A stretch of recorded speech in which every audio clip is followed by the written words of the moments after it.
चुड़ैल की कहानी किस्त नंबर 2। और हाथ में छुरा भी था। सब गांव वाले ये देखकर खौफजदा हो गए कि ये कैसे हुआ, और कुछ का ख्याल था कि ये सब मुलाजिम करता था, क्योंकि लाश उसे कब्र के पास पड़ी थी और कब्र की मिट्टी भी थोड़ी हट चुकी थी। अब पूरे गांव में चमैगु ये हो रही थी कि फौरन में जो मुलाजिम था वो कब्रों से मरदे निकाल के खाता था। पूरे गांव में खौफ हरास फैल गया। कुछ लोगों ने मुलाजिम को, गांव वालों ने मुलाजिम को दफना दिया। गांव के कुछ जवानों ने, जिनका मुलाजिम के साथ उठना बैठना था, यही कहना था कि वो एक अच्छा इंसान था, जरूर उसको भी उसी ने मारा है जो कब्रों के साथ छेड़खानी करता है। गांव में शाम होते ही सन्नाटा छा जाता।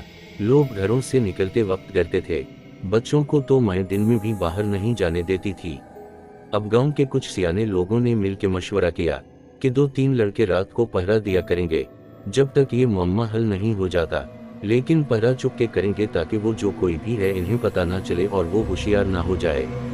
अब रोज शाम के बाद गांव के लड़के कब्रिस्तान में पहरा देते, लेकिन ऐसी कोई गैर मामूली चीज लोगों ने नोट नहीं की।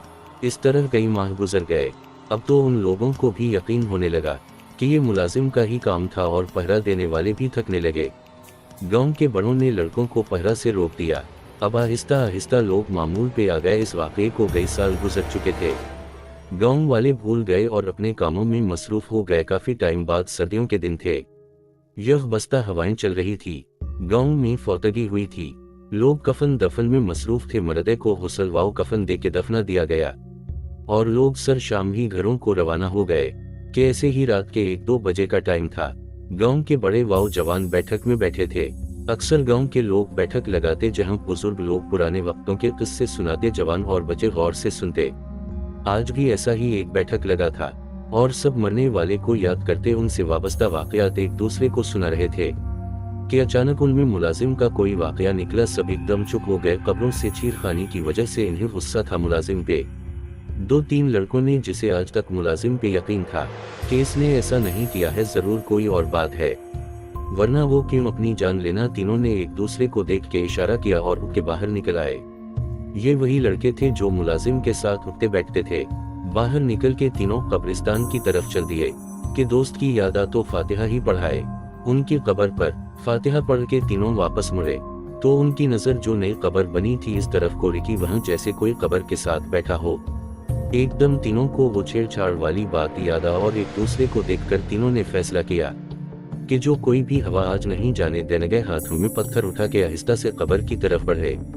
करीब पहुंच के एक ने आवाज दे, कौन है? साया एकदम उठ के मुड़ा और तीनों ये देखकर हैरान रह गए कि वो कोई औरत है जिसने बुर्का किया है।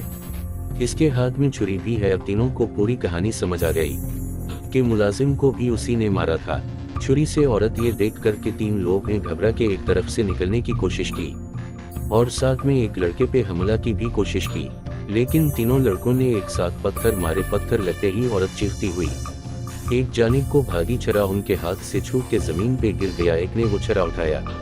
तीनों इसके पीछे भागे। औरत घबराहट में गांव की तरफ भागी। गांव में भाग दौड़ से बैठक में बैठे लोग बाहर आए कि क्या हवा, कौन चीखे मार रहा है कि क्या देखते हैं। एक औरत भागी आ रही है और 3 लोग इसके पीछे है। करीब पहुंच के जिसके हाथ में छुरी थी औरत पे छुरियों के वार कर दिए और औरत वही गिर के तरफ के मरने लगी। कुछ लोगों ने तीनों लड़कों को पकड़ लिया कि कौन है और औरत को क्यों मारा।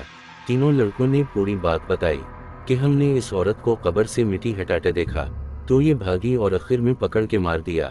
थोड़ी देर में पूरे गांव में खबर फैल गई। गांव के बच्चे बोल रहे, हत्ता के औरतें तक लाश के गर्द जुमा थे जैसे कि कोई और ही मखलूक हो। गांव के लोग गुस्से में थे कि ये हमारे प्यारों के जिस्मों से गोश्त काट के खाती थी, हम लोग उसे कब्रिस्तान में दफनाने नहीं देंगे। फिर सबके सलाह मशवरे से दूर वीराने में लाश फेंकाए। फिर काफी अरसे तक किसी मैयत के दफन के बाद भी कई दिन तक कब्रिस्तान का चक्कर जरूर लगाते। खत्म शत।